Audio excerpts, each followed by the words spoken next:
Muy buenas tardes, tengan todos ustedes. Muchas gracias por acompañarnos. Muy querida Silvia Lemus, estimados Sergio Ramírez y distinguidos, no lo había visto, Felipe Casals, Carlos Cuarón y Alejandro Branger. Amigas y amigos, en los años 30 Carlos Fuentes aprendió de su padre el gusto por el cine. En aquellos tiempos las salas de estreno cobraban 1 peso y 25 centavos por platea, cuando la novedad del medio atraía cada vez a más curiosos. Había actrices eternamente desvestidas y otras pudorosas heroínas muy inclinadas al llanto. Las marquesinas iluminaban las calles de la ciudad y encendían la ilusión de los habitantes con títulos sugerentes.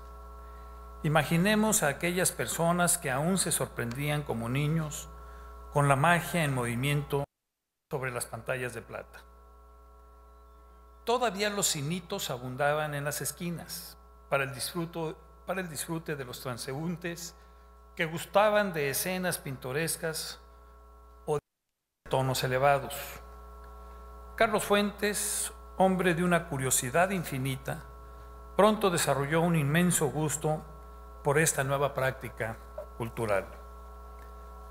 La tercera obra póstuma de Carlos Fuentes, en esta feria tuvimos la oportunidad de presentar cuando menos 13 de sus obras. Desde 1994, en que Fuentes presentó en ese entonces su novedad, El Naranjo. Casi todos los años, por excepción de algunos no, nos acompañaba el gran Carlos Fuentes a esta feria. Sigue con nosotros Carlos Fuentes.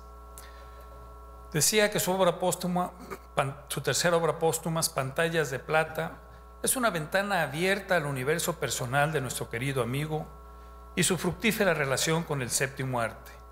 Gran aficionado al cine, Fuentes escribió además guiones para numerosas películas, como Las dos Helenas en el 64, El Gallo de Oro también en el 64, Un alma pura en 1965, Tiempo de morir junto con Gabriel García Márquez en 1966, Pedro Páramo, adaptación de la novela de Juan Rulfo en 1967, e Ignacio, también adaptado de un cuento de Juan Rulfo en 1975. El mexicano Juan Ibáñez rodó en 1965 Un alma pura. Sergio Oljovich filmó Muñeca Reina en 1972. Y en 1988 Orlando Merino realizó el mediometraje Vieja Moralidad. Estas 3 películas se basan en relatos homónimos del libro de cuentos de Fuentes, Cantar de Ciegos. Asimismo, su novela La cabeza de la hidra fue llevada al cine en 1981 por el director mexicano Paul Leduc, bajo el título de Complot Petróleo, y con guión del propio Fuentes. El argentino Luis Puenzo filmó en 1989 Gringo Viejo. Tiempo después, como ustedes recordarán, produjo la serie televisiva El espejo enterrado, que se comenzó a difundir en 1992 y sobre cuya base se publicó el libro de nombre homónimo. Podemos afirmar sin duda que el cine fue para Fuentes una pasión fuerte y duradera. El libro que hoy se presenta da cuenta de ese gusto que lo acompañó desde la niñez hasta su último aliento y del que con seguridad aprendió nuevas formas narrativas que utilizaría elocuentemente también en sus novelas. Agradezco en todo lo que vale la presencia de Silvia Lemus, quien tal vez al escuchar esta presentación a cargo del extraordinario panel que nos acompaña, ella misma hará una intervención al final, rememorará grandes momentos y anécdotas que al lado de Carlos Fuentes, su Carlos Fuentes, vivió en torno al cine y que en este magnífico libro han quedado consignadas también para fortuna nuestra. Sin más, le pido a Marcela González Durán nos haga el favor de hacer la presentación y moderación de este panel. Por favor, Marcela.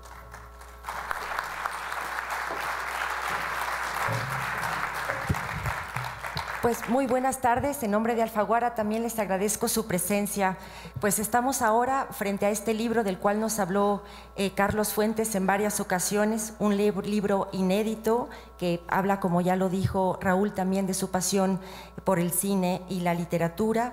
Estamos presentándolo tal cual lo dejó escrito, quizá hubiera él añadido algunos capítulos, pero tal cual lo dejó, estaba realmente listo para que se publicara y es lo que estamos dando a sus lectores. Bueno, como ya saben, nos están acompañando todos ellos para hablar del libro. Tenemos poco tiempo, no quisiera demorarme en la lectura de los currículums, solamente decir el orden en que esperamos que nos hablen de Pantallas de Plata, y quisiéramos escuchar primero a Alex Branger, que es cineasta y traductor nacido en Caracas. Después escucharemos a Felipe Casals, que es guionista y cineasta mexicano. Después escucharemos a Carlos Cuarón, a quien ustedes conocen, también cineasta y guionista mexicano, y al escritor Sergio Ramírez, ganador recientemente del premio Carlos Fuentes. Pues los dejo con todos ellos y recibámoslos con un aplauso.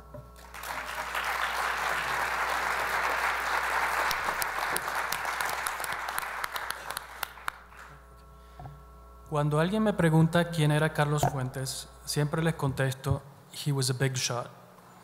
Es la famosa frase al final de Los violentos años 20, una película de gangsters sobre el ascenso y caída de un contrabandista de licor durante la época de la Prohibición, cuando James Cagney, escribe Fuentes en Pantallas de Plata, es ametrallado el día de Año Nuevo y lo vemos llegar tambaleándose a morir en la escalinata de una iglesia. Allí, la dueña del cabaret, Gladys George, escucha el último suspiro de Cagney, lo toma de la cabeza y le dice al policía que se acerca a preguntar quién era este hombre. "He was a big shot", que en mexicano significa "era un gran chingón". Esa película fue dirigida por Raoul Walsh, a quien descubrí gracias a Fuentes y a su amor por el cine. Walsh también dirigió a Cagney en su mejor película, White Heat, en la que interpreta a un psicópata que sufre de jaquecas y de mamitis aguda. Escribe Fuentes: "La saga de Cagney culmina en una explosión en la cima de un gran globo de gas, donde en medio del estallido, el humo y el fuego, Cagney, como si hubiese inventado el infierno para evitarlo con violencia eterna, grita: 'Made it, ma, top of the world'". Raoul Walsh comenzó su carrera en el cine como actor y asistente de D.W. Griffith. En 1914, un año antes de hacer el papel de John Wilkes Booth en El nacimiento de una nación para Griffith, este lo envió a México para filmar La vida del general Villa, una película hoy perdida, con escenas de batallas reales y recreadas en la que Pancho Villa se interpretó a sí mismo y Walsh a Villa de joven. Nos dice Fuentes que el director se encontró con un solo obstáculo: los fusilamientos ocurrían demasiado temprano, cuando las cámaras de Walsh no podían captar debidamente la acción.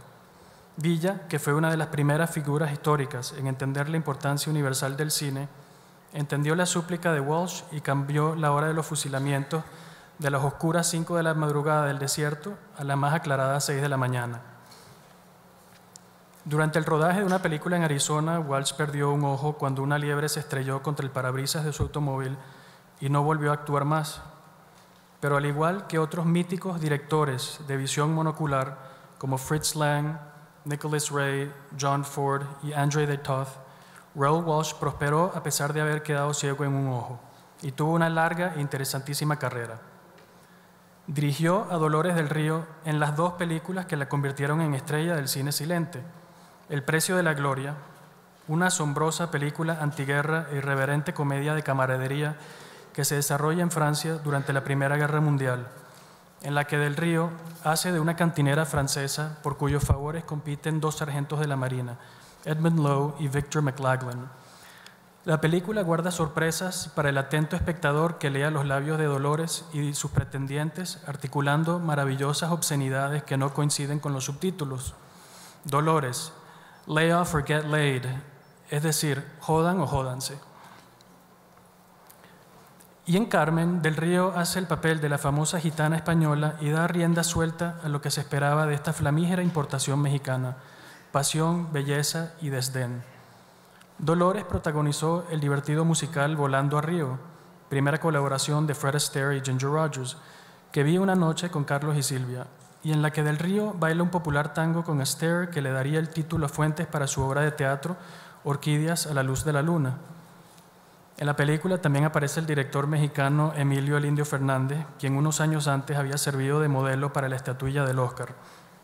Cedric Gibbons, director de arte de la MGM, diseñó el premio y necesitaba un modelo. Del Río, su futura esposa, le presentó al Indio, quien posó desnudo para Gibbons. Por eso el Oscar es tan mexicano como un tamal, o ya que estamos en Jalisco, el tequila.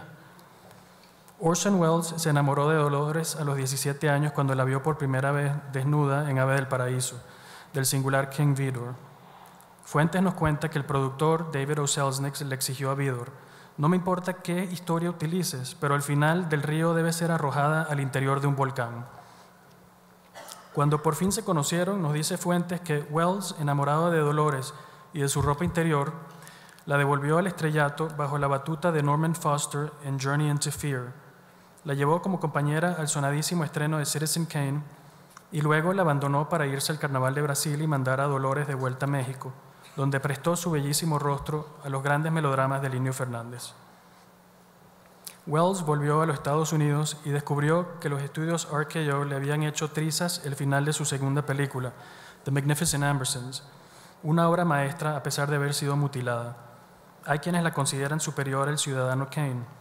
Para Fuentes, a quien su padre lo llevó de la mano a ver la película de Welles cuando se estrenó en Nueva York, Kane fue acaso la mejor película del siglo XX y le rindió homenaje con su novela La muerte de Artemio Cruz. Estoy de acuerdo con Carlos.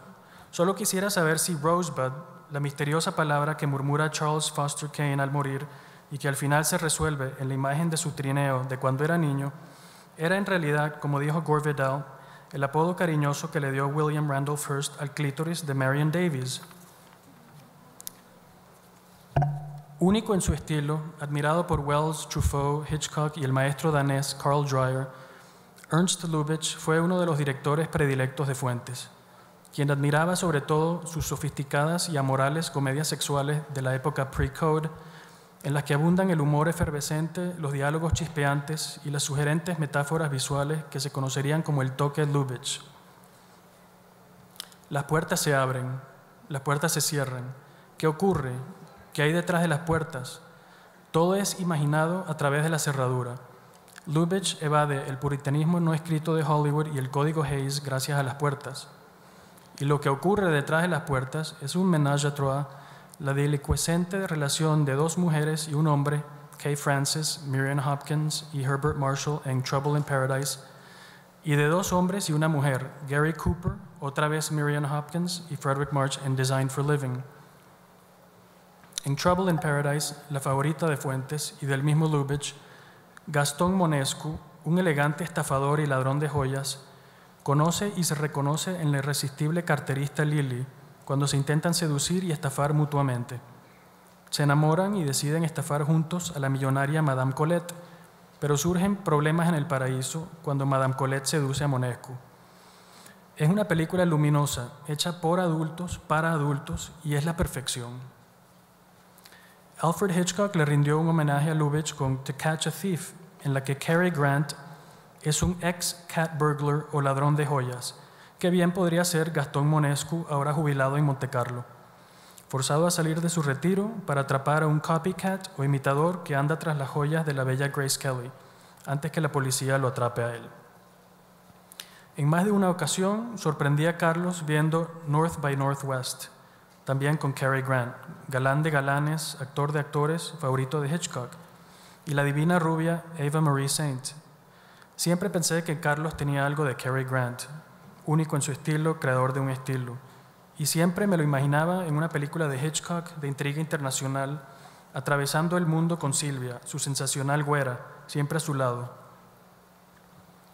Recuerdo cuando Carlos y Silvia me invitaron a pasar la Semana Santa del 2012 con ellos en Cambridge, Massachusetts, Como siempre, nos entusiasmamos platicando sobre Pantallas de Plata, su carta de amor al cine y a las estrellas de los años 30 y 40, que venía desarrollando desde hacía muchos años y que en un momento había subtitulado una novela cinematográfica. Y es que lejos de ser un tomo académico de crítica de cine o un exhaustivo libro de referencia, Pantallas de Plata es un viaje personal con Carlos Fuentes a través de las películas de su vida, que prácticamente abarcó la historia del cine desde sus inicios, si no silentes, sonoros. Fuentes cuenta que por poco nace en una sala de cine en Panamá, donde sus padres asistían el 11 de noviembre de 1928 a una función de la película de La Bohème, insólito y feliz anuncio de su triple pasión y vocación por la literatura, la ópera y el cine. Vida y cine, biografía y cinematografía se funden y confunden en la memoria. Pantallas de Plata es un libro de memorias cinematográficas, narrado en un tono cómplice en el que Fuentes invita al lector, hipócrita espectador, mi semejante, mi hermano, al cine a soñar despierto. La legendaria cinefilia de Fuentes, superada únicamente por la de sus hijos, Carlos, Natasha y Cecilia, junto con su vasto conocimiento, su contagioso entusiasmo y su memoria infalible, era Fuentes el Memorioso, hacían de él mucho más que una enciclopedia ambulante de cine. Fuentes deslumbraba con su insólita facilidad para recordar y correlacionar los nombres y filmografías de directores, productores, guionistas, actores principales y secundarios de cualquier película vieja de Hollywood, en un abrir y cerrar de ojos. Fue sin duda el pistolero más rápido del viejo oeste de la cultura cinematográfica. Cuando uno lo desafiaba, él siempre ganaba y podía acabar con uno despiadadamente, como hizo conmigo aquel domingo de resurrección, poniéndose a cantar un número perfectamente entonado de Annie Get Your Gun, el musical de Irving Berlin. Anything you can do, I can do better. I can do anything better than you. Y por supuesto, tenía razón, pero era generoso y atento y te hacía sentir más inteligente de lo que eras. Sacaba a relucir lo mejor de uno. La mente de Fuentes brillaba con intensidad y su brillantez sacaba a relucir la brillantez de los que lo rodeaban. Pantallas de Plata es un regalo que nos dejó Fuentes, no solo a los cinéfilos, sino a todo el que le guste el cine y tenga curiosidad por descubrir el cine de antes, que para mí sigue siendo el mejor. Gracias.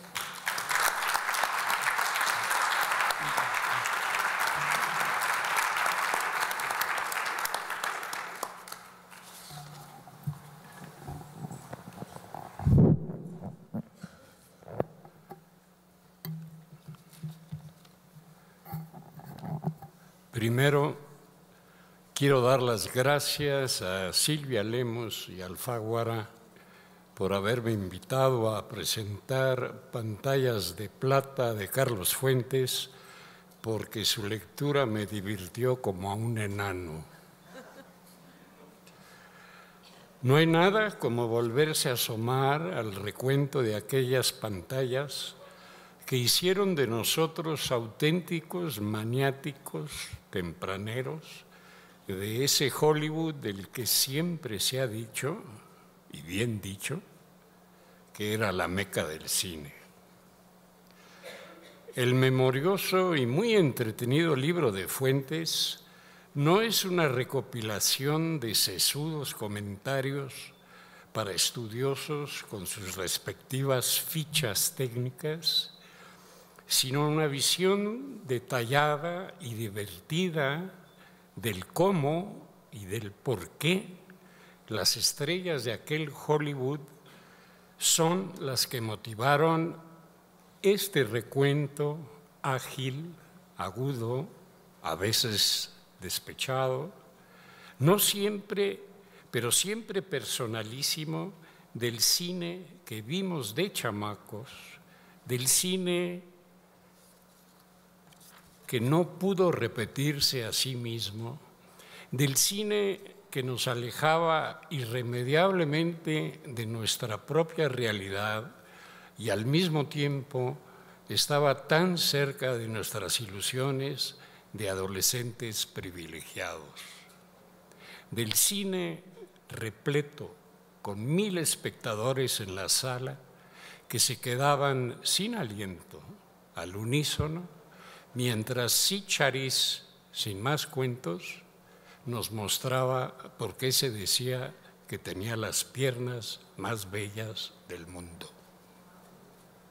Así era ese cine en el cual la sonrisa cachonda de Ava Gardner en la gran pantalla era no solo emblemática, sino un caudal de secretas promesas para la siguiente hora y media de emociones en la oscuridad de la sala. Carlos Fuentes, fiel a su pasión tempranera, hace una revisión adulta, comprometida, celosa y, por cierto, muy renovadora y reveladora de ello. El autor entrecierra los ojos mientras la pantalla se convierte en un recuento vivo y cercano. El cine es mejor que la vida misma, diría un cuate suyo años después. Sin duda, lo dicho por García Riera era más que cierto. Por eso vale la pena recordar aquello de, oye, en el Politeama hoy hay función doble, con una de Fred Astaire. ¿Qué hubo? ¿Sí vamos?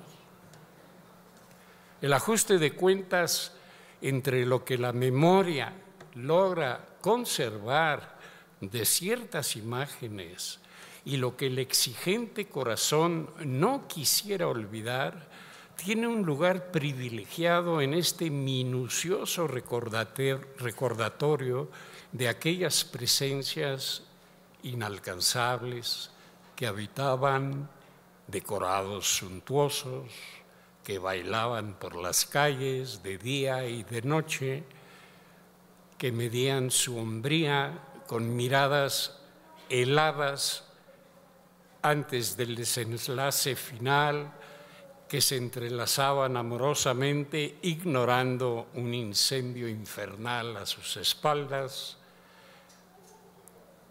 o bien, y al contrario, y mucho mejor todavía, cuando mortificados y a pesar de ser los vencedores, permanecían silenciosos frente a la sangre batida con el fango de miles de sus enemigos, siempre mal disfrazados a pesar de la pulcritud histórica de sus vestuaristas. Todo parecía falso, pero era cierto. ¿Existe algo más falso que Rita Hayworth sola, de noche, fumando y cantando en un cabaret desierto? No. Pero lo que importa es Rita Hayworth cantando y fumando sola. En contrapartida, aquel cine sonoro también nos ofrecía, adelantándose a nuestras esperanzas, cifradas en que nuestras estrellas no cederían frente a las vicisitudes del destino encarnado por rostros que no tenían derecho a un final feliz, con las actuaciones irreemplazables de la modosita Bárbara Stanwyck, de la empalagosa Bette Davis y del convenenciero Clifton Webb, entre muchos otros, de esos ilustres fantasmas y de sus propietarios, no cabe otro calificativo, la Warner y la Metro, y de sus talentosos domadores, cuya lista encabezaba el mismísimo Homero, mejor conocido como John Ford, King Vidor y el irreemplazable Salvaje Wellman, a todos por separado, Carlos Fuentes los pasa bajo su lupa, confirmando el significativo sitio que este cine mereció en la transformación de la cultura social de las primeras décadas del siglo pasado y cómo su extinción fue la natural desaparición de un cine que nunca volverá. Lo de la preferencia por ese cine, casi siempre alejado de toda lógica, pero volcado en el poder de la emoción como único motor verdadero, tuvo sus buenas razones para haber sido apreciado por muchos de nosotros. La primera y la muy evidente fue su presencia avasalladora y constante. Nada ha cambiado en las salas de cine mexicanas.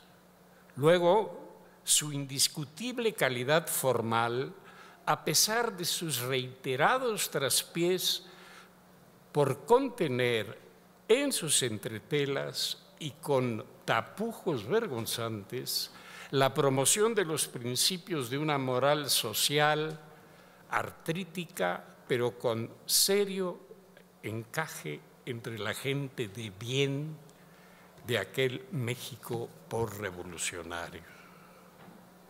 Sobra decir que, visto la distancia, tal y como lo detalla el propio Fuentes, la encomienda ideológica con el contenido resultó ser un tiro por la culata, como lo demuestran varios de aquellos célebres desastres. Y es que nuestra admiración residía en lo imaginativo de cada aventura nueva y no en su moraleja. Nuestra dependencia entusiasta se anclaba en la naturalidad y la destreza de la mirada para narrar con ritmo y desenfado lo que otras movies balbuceaban, atadas todavía al recurso de ser la mera representación de filiación teatral. En cambio, el cine norteamericano vivía y transpiraba en la pantalla y no justificaba su presencia ahí. La vivencia precedía al relato. La verdad es que nunca reparábamos en las consignas bien pensantes justo antes de la palabra fin. El tiempo nos daría la razón con el fenecido fin. Ya no existe más en la pantalla. La moraleja esa sí persiste, cuestión de gustos. Resulta indispensable mencionar que Carlos Fuentes fue un veterano miembro de la cofradía dedicada al sagrado ejercicio de la trivia cinematográfica, junto con Emilio García Riera, Alberto Isaac, José Luis Cuevas, Luis Vicens y Salvador Elizondo. Y Carlos Monsiváis. Y Carlos. Todos estos distinguidos retadores de memorables sesiones sobre el conocimiento del cine norteamericano eran decisiones definitivas. Aquellos retos versaban sobre toda clase de datos circunstanciales, comentarios periodísticos, chismes candentes, sutiles o evidentes modificaciones inadmisibles de las obras originales literarias, sustento de sus guiones, sin dejar de lado la mofa obligatoria de los títulos de las películas desfigurados por la estulticia de distribuidores nacionales y, como corolario, el eterno tema de los sufridos subtítulos voluntariamente alterados por la obtusa censura cinematográfica. Cátedra suprema fue la de los repartos estelares, los cameos ocasionales y frecuentes desatinos de los guionistas prestigiados y, como regio postre, las glorias y las desventuras que les conferían a los directores, todavía no ungidos en grado de santidad por su eminencia André Bazin. De modo que la valoración se sustentaba en su inconfundible estilo o por su adocenada chambonería. La arena del combate no era un sitio fijo. La preferencia sería al término de una función de cine o en largas sobremesas bucólicas, ruidosas y, por supuesto, en cafeterías frecuentadas con asiduidad. Se les llamaba coloquialmente los toritos. Vale la pena ilustrar ahora un sofisticado ejemplo de aquellos toritos, cuya práctica cayó en el olvido por el paso de los años sobre los rostros ya marchitos de las estrellas del cine gringo y también por el cambio de los amores que no son eternos para la pantalla. Hay que decirlo con todas sus letras, en el horizonte se acercaba la silueta de un cine dibujado con desgarbo, pero sereno y despiadado. Un cine vital, sin estrellas ni glamour. La otra cara de la moneda era el neorrealismo italiano. Íbamos a conocer a Roberto Rossellini. La mirada era otra. Pero, retomando lo pendiente de los toritos, invito a los presentes a participar en uno de los que mi memoria conserva. Su densidad les permitirá medir la indiscutible autoridad de aquellos cinemaniáticos tenían sobre la materia. Anticipo que la respuesta fue y es un tanto nibuladora. Vamos a ver.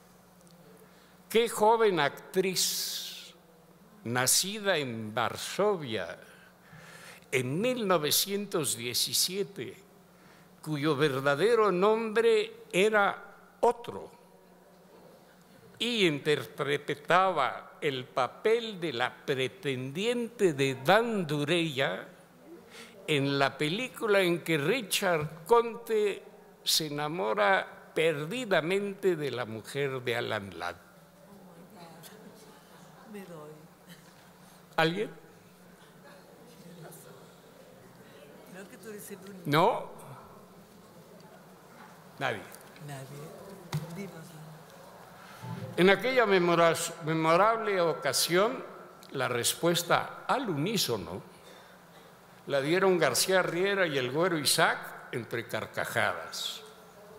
Mientras, Luis Vicens agregó con toda serenidad que dicha película nunca fue filmada. Por la buena razón de que Richard Conte y Alan Ladd nunca compartieron créditos estelares, además de ser ambos contratados en exclusividad por estudios distintos. Me queda por mencionar la acertada reflexión que Fuentes integra en Pantallas de Plata para todos los que participaron en la renovación de Hollywood durante la década del desastre económico, así como lo que entendemos por el New Deal. Nuevas reglas del juego entran en vigor para la marcha del imperio y su dependencia del pensamiento político en turno trasciende en los contenidos. La frivolidad cede una parte importante de su espacio para los grandes temas del pasado. Recordar con gratitud es ser buen ejemplo del mejor ciudadano norteamericano. La imaginería se modifica no solo porque conquista un mayor mercado, sino porque hay expresiones distintas que ya captan audiencias que eran cautivas con anterioridad. Era inevitable, Europa quiere contar sus historias, pero a su modo. Hollywood se adentra en la competencia. Entonces aparecen en el cine de Hollywood otros perfiles de estrellas que abandonan el decálogo tradicional y son ahora inexplicablemente la antítesis de los valores anteriores. Su lenguaje integra giros idiomáticos vulgares, la acción dramática no es predecible y tiene lugar en países imaginarios, enfatizando con una desmesura irresponsable la necesidad de marcar el retraso social de esas tierras lejanas. El cine gringo viaja por el mundo mientras sus clientes caseros se reponen de la pesadilla que les dejó la huella dolorosa de la bancarrota. Se exporta la imagen de la marcha hacia un futuro en donde la conciencia incluye a todos. Caben generosamente los que no han oído hablar de la democracia norteamericana y tienen presencia ya en la pantalla todos. La visión del bienestar es para todos. Tarzán Weissmuller ya no estará solo con Chita en la jungla. Un avionazo a tiempo le trajo a la hermosa Jane. La fantasía aquella del smoking a toda hora y las cigarreras de plata ceden su sitio a personajes reales y muy comunes. Es como un adiós momentáneo a la Quinta Avenida y a su look, y es otro adiós temporal a los acantilados de Big Sur, California, al atardecer. El reencuentro con la soledad de los personajes citadinos norteamericanos, extraviados en los bares a media luz, bajo el cobijo de la oscuridad de las calles de San Francisco, será para más tarde. Para esa etapa, una circunstancia indispensable será el acertado encuentro con la literatura popular que caminaba en paralelo con Hollywood, distintos en apariencia, pero ferozmente similares en su ambición. Los cachorros de la loba no siempre serán lobos. Sería entonces hasta que la insolente presencia de Lauren Bacall invada la pantalla cuando se nos consolará con creces. Serían las travesuras frenéticas de un energúmeno bilioso llamado James Cagney, agitando su puño cerrado ante el impasible bogey, recargado indolentemente sobre su Ford Coupé, lo que nos reconcilió con Hollywood. Sí, así fue. Lo sabíamos desde un principio que así sería. En Pantallas de Plata, Carlos Fuentes nos da muy buena cuenta de ello. Se lo recomiendo. Gracias.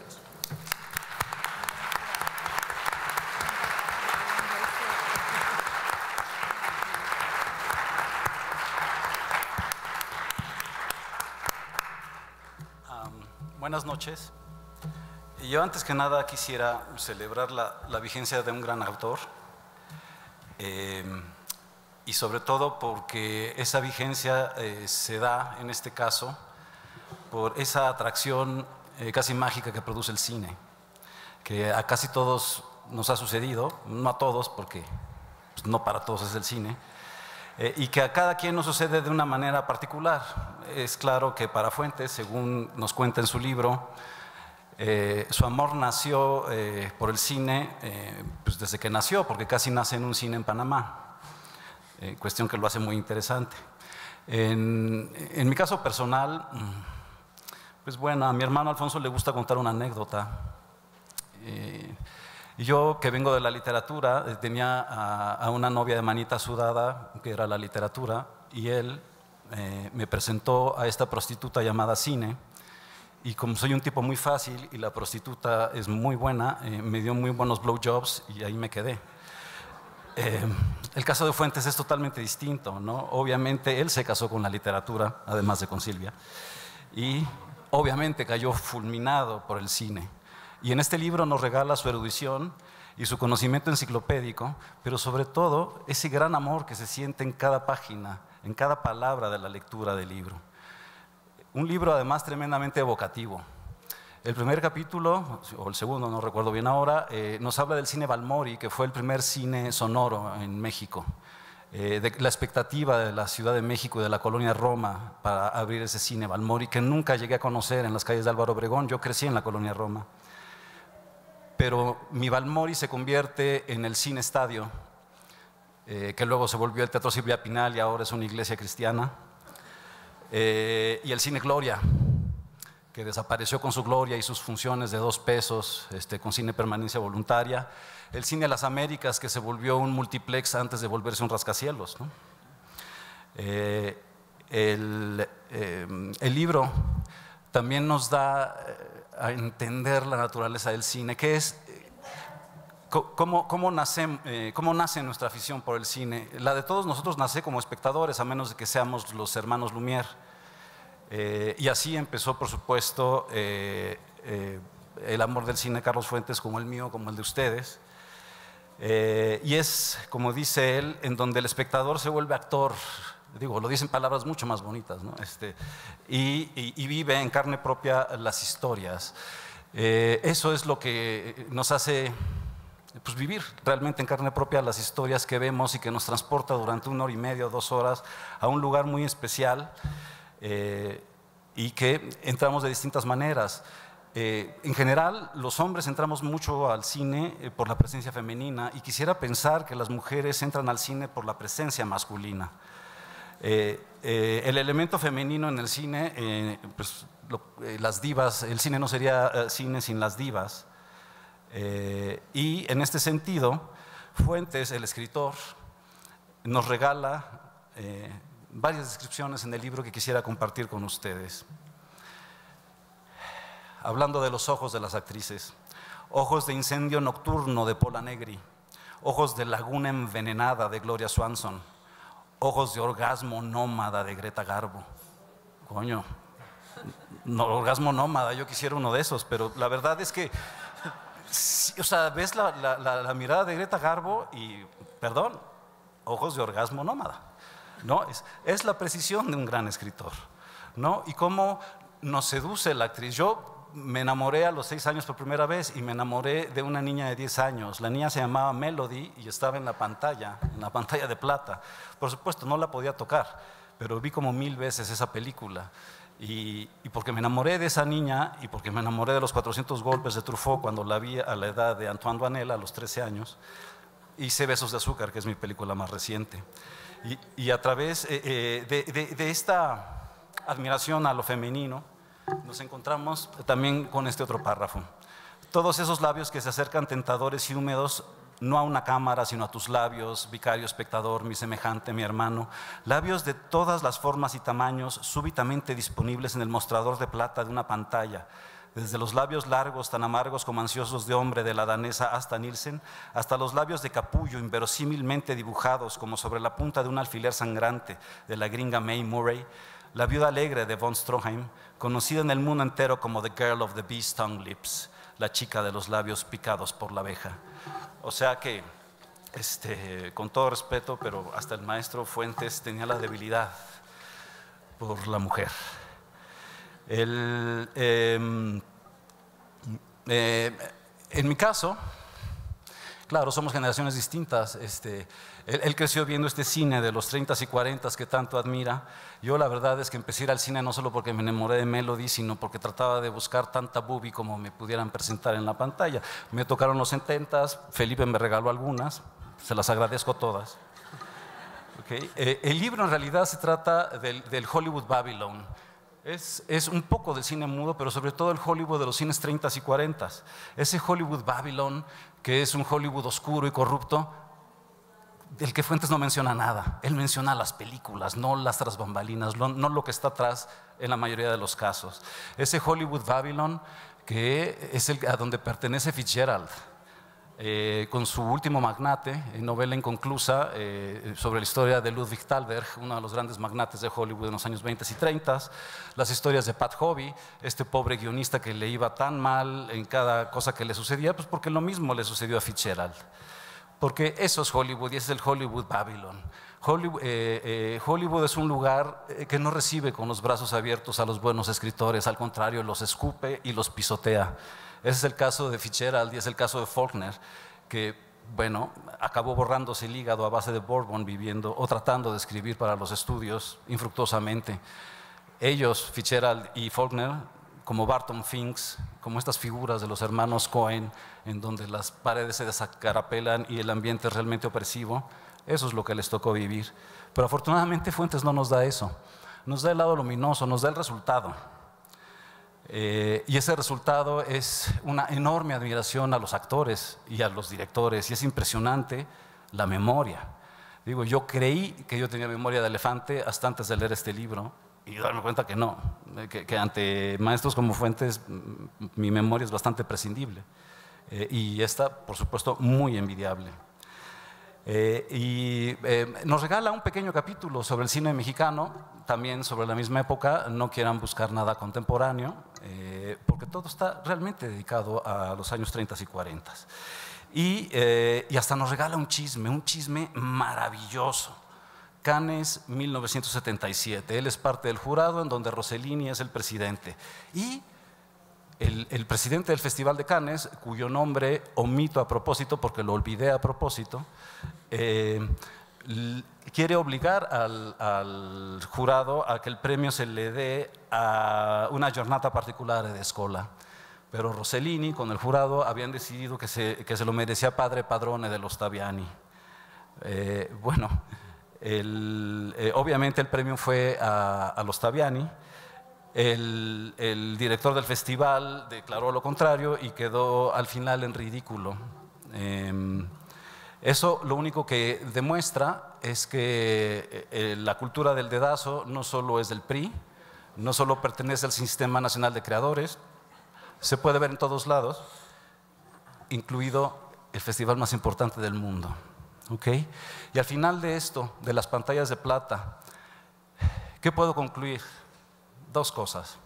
Una, para Fuentes, parafraseando al gran José Juan Tablada, para él serían mujeres de la pantalla de plata, tan cerca de mis ojos, tan lejos de mi vida. ¿Y quién es Carlos Fuentes para el cine? Pues él lo dice. Resulta que solo fui un puente de celuloide entre un proyector reflex y un DVD. Y yo debería concluir, y un download, que eso es lo de ahora. Muchas gracias.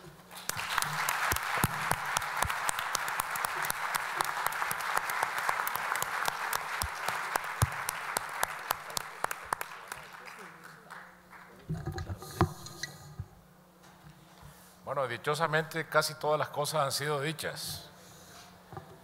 Y yo solamente quiero recalcar un par de puntos antes de darle la palabra a Silvia, que va a cerrar esta presentación. Carlos Fuentes nunca dejó de recordar el día en que su padre lo llevó a Nueva York a visitar la Feria Mundial, que se había abierto en 1939 en el Corona Park. Y recuerda también que esa misma vez vio Citizen Kane y que tenía 10 años de edad. Para acercar los dos hechos, debemos suponer que recorrió los recintos de la feria antes de que cerrara sus puertas en el otoño de 1940 y que asistió a alguna de las primeras funciones de Citizen Kane, que se estrenó en febrero de 1941. Estos dos acontecimientos ponen a Fuentes desde entonces en el escenario contemporáneo del que fue siempre un habitante inquieto, inconforme e inquisitivo. En esa feria mundial se celebraba el mañana esplendoroso que la humanidad anhelaba después de la crisis financiera de 1929. No en balde el lema de la feria era construyendo el mundo del futuro. Alemania e Italia tenían vistosos pabellones en la feria, lo mismo que la Unión Soviética, como augurio de lo que estaba por venir.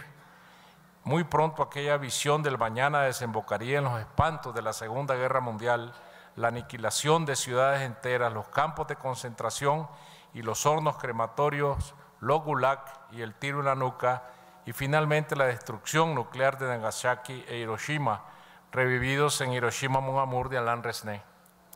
Citizen Kane, la suprema obra maestra del cine, solo había podido ser exhibida tras resolverse las amenazas de litigio de los abogados del poderoso magnate de los medios de comunicación William Randolph Hearst, a quien Orson Welles había utilizado como modelo de su personaje Charles Foster Kane, y se habían creado grandes expectativas que al fin no fueron cumplidas en la taquilla. Esa película, dice Fuentes, fue un mazazo en mitad de mi imaginación y nunca me abandonó. Desde ese momento he vivido con el fantasma de Citizen Kane en la cabeza. Hay pocas otras películas de las que estoy consciente cuando escribo. Y cuando a los 32 años emprendió una de sus novelas capitales, La muerte de Artemio Cruz, no hay duda de que aquel fantasma seguía estando dentro de su cabeza. Fuentes fue ese escritor de la modernidad que no despreció ninguno de los medios de expresión del siglo XX, el primero de ellos el cine, en cuanto abría la posibilidad de introducir nuevas técnicas en la escritura para despojarla de su sentido plano y tradicional. Se trataba de usar nuevos instrumentos y el cine los ofrecía a quienes pudieran usarlos, escribir en planos visuales, acercar y alejar la cámara, que es el ojo, los close-up, los cross-cuttings, el deep focus, que el propio Welles descubrió, la recurrencia de los símbolos visuales y sobre todo el flashback, que Fuentes utiliza para ir del pasado al presente y contarnos la historia de Artemio Cruz, quien recuerda su vida, todos lo recordamos, desde su lecho de muerte. Este antiguo guerrillero que había peleado en las filas de la Revolución, había trastocado los ideales en ambiciones, cínico, despiadado, corrupto desde la cúspide del poder. Charles Foster Kane se le parece, solo que Artemio Cruz está construido con palabras, una tarea más compleja que la del montaje visual de las imágenes, la de transformarlas en palabras para que a los ojos del lector vuelvan a convertirse en imágenes. Un film en prosa, ha dicho Fraser de esta novela. Yo solo quisiera, por último, decir que la íntima relación de Fuentes con el cine va más allá de este libro y pertenece ya a su historia personal y a su historia de escritor. Mucho quedará por decir y hay que ir a Retratos en el Tiempo, su libro ilustrado con fotografías de Carlos Fuentes Lemos, para encontrar allí su elegía a Robert Mitchum, de quien evoca sobre todo su papel de oscuro predicador convertido en asesino en serie en The Night of the Hunter, la película de 1955, el único film dirigido por Charles Laughton, o con los retratos que hace en ese mismo otro libro de Audrey Hepburn y de Gregory Peck, quien, hay que recordarlo, actuó junto a Jane Fonda en la versión cinematográfica de Gringo Viejo, su propia novela basada en la desaparición de Ambrose Bierce en territorio mexicano. Le tocaría a Silvia contar cómo un día al abrir la puerta de su casa se encontró que quien le abrió la puerta fue Gregory Peck. Y por último, tampoco hay que dejar de lado su vida entre cineastas y actores y actrices, que no está fuera del ámbito del libro, empezando por su íntima amistad con Luis Buñuel, los años que compartió con la estrella del cine mexicano Rita Macedo, a quien admiramos en Nazarín, del propio Buñuel, su amistad con Shirley MacLaine, a la que dedica su novela Cumpleaños, Recuerdo de la lluvia en Sheridan Square, siendo que ella creyó en un tiempo haber sido en alguna otra vida una princesa inca.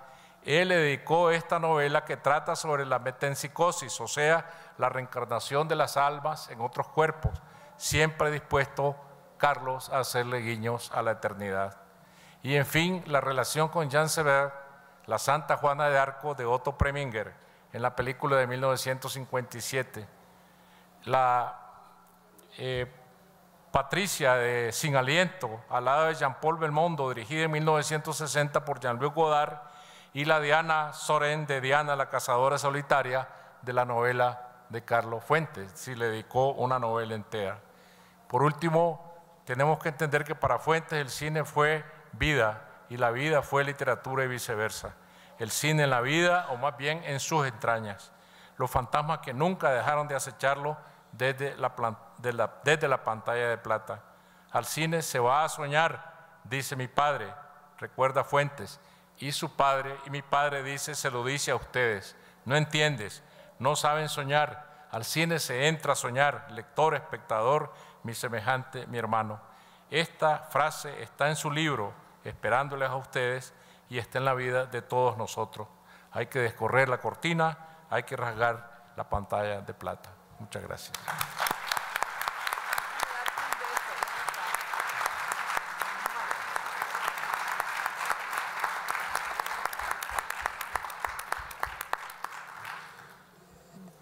Bueno, quiero dar las gracias ante todo a nuestro público que se encuentra ahora aquí con nosotros y desde luego empiezo por Alex Branger, que voló desde Nueva York para estar presente hoy en esta mesa, a mi queridísimo Felipe Casals, que siempre me recuerda que cuando yo hice una primera entrevista en televisión para 24 horas con Jacobo Zabludowski, fue él mi primer escogido para entrevistar.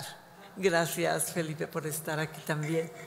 Carlos Cuarón, pues yo te conozco por tus películas y hoy por primera vez te veo y escuché lo que has dicho, que es un clásico discurso de un joven director de cine de la actualidad. Qué bueno que estás aquí con nosotros y nos has traído todas tus novedades. Y desde luego Sergio Ramírez, que además de ser un gran amigo, gran escritor y un gran fan de Carlos. ¿Puedo decirlo así? Sí, claro. Como si fuera un actor que tiene sus fans. Tú eres uno de ellos, yo lo sé, por la forma, yo lo sé por la forma en que siempre te expresas de Fuentes. Y bueno, han dicho todos verdades de Carlos Fuentes. Yo no soy actriz, pero me escogió a mí para que me casara con él, lo cual me halaga muchísimo y estoy muy contenta porque además él tenía la imaginación suficiente para convertirme en actriz si él quería. Él me decía a veces, ¿sabes? Me gusta espiarte cuando riegas las plantas de la terraza de nuestra casa, de nuestro departamento en Londres, o le gustaba espiarme cuando yo me maquillaba y de repente yo volteaba y él estaba escondido viéndome cómo me ponía pues máscara en las pestañas y era un público y yo era su actriz privada en la casa. Era francamente divertido la forma en que él se comportaba. Hacía escenas para mí, me invitaba a comer y él se iba antes para que cuando yo llegara al restaurante, él ya estaba sentado y desde lejos me saludaba y se levantaba y cuando yo llegaba me ponía la silla y luego yo veía cómo actuaba porque no se comportaba como cuando estábamos en casa. Él era totalmente una persona que me acababa de conocer y yo estaba verdaderamente asombrada de que lo hiciera. La primera vez dije, ese señor está un poco mal, pero luego me fui acostumbrando y me gustó. Luego me gustaba y extrañaba que no lo hiciera. Ahora lo extraño. En fin, que viví con este señor y desde la primera vez que me visitó, fue a mi casa, era la primera vez que me iba a ver y llegó, cuando yo llegué un poquito tarde por razones de trabajo, él ya estaba dueño de la sala, estaba sentado tomándose un whisky y fumaba entonces mucho. Y cuando yo llegué me traía un regalo, me regaló un disco con el tema de la película el verano del 42, que había surgido, yo creo que en el 1972. Y bueno, él me trajo ese regalo. Después me invitó al cine y la primera película que vimos juntos fue Antonio das Mortes, en la reseña cinematográfica del Cine Roble, la gran película del brasileño paisano de mi amiga Nélida Glauber Rocha, sí, a quien después vimos con cierta frecuencia cuando vivíamos en París. Y debo decir que yo admiraba la capacidad de sorpresa de Carlos Fuentes.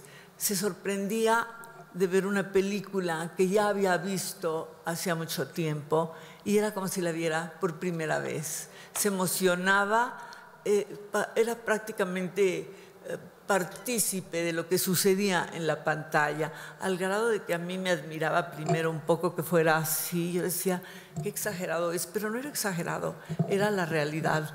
Él se comprometía con lo que estaba sucediendo y es verdad que él en una ocasión me dijo que si no hubiera sido escritor, le hubiera gustado ser actor de carácter, ser el malo y que Humphrey Bogart fuera el bueno. En fin, él realmente gozaba, tenía una imaginación formidable y las mujeres del cine le fascinaban, unas por bellas y otras, por ejemplo, Bette Davis era su favorita, era la más grande actriz de cine para él, lo leerán en pantallas de plata. Y bueno, se casó con Rita Macedo, la gran estrella mexicana, gran belleza, y tuvo con ella su primera hija, Cecilia Fuentes, que es otra cineasta con la que yo ahora voy al cine y nos acordamos de su padre. Y bueno, fue un gran maestro con mis hijos, con Carlos y con Natasha, que después pues lo superaban, después lo superaban porque sabían más cine que él, cosa que él gozaba muchísimo. Yo desde luego aprendí mucho el cine, aprendí mucho a ver cine y a apreciarlo pues a través de la vida diaria con este hombre fascinante, porque lo era. Y la última película que vimos juntos, veía una película diario si era posible. Y prácticamente lo era cuando era la vida de casa.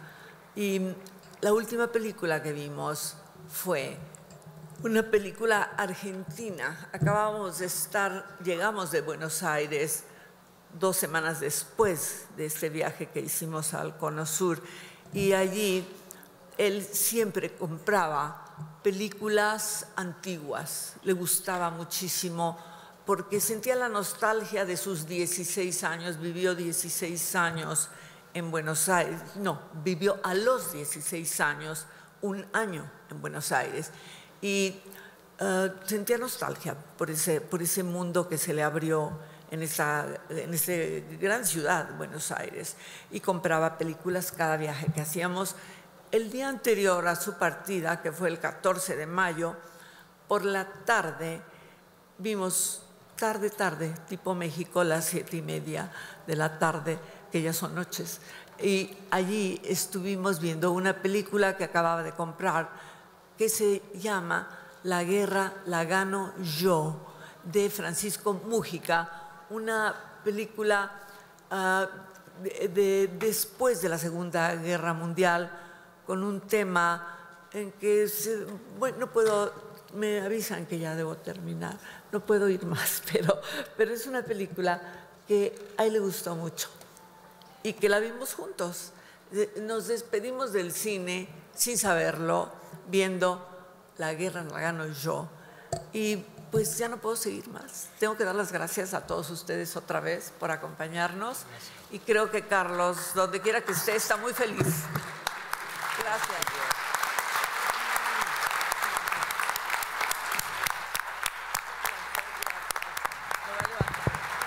Muchas gracias. Los que quieran una firma o platicar un momento con Silvia, los esperamos en el stand de Penguin Random House.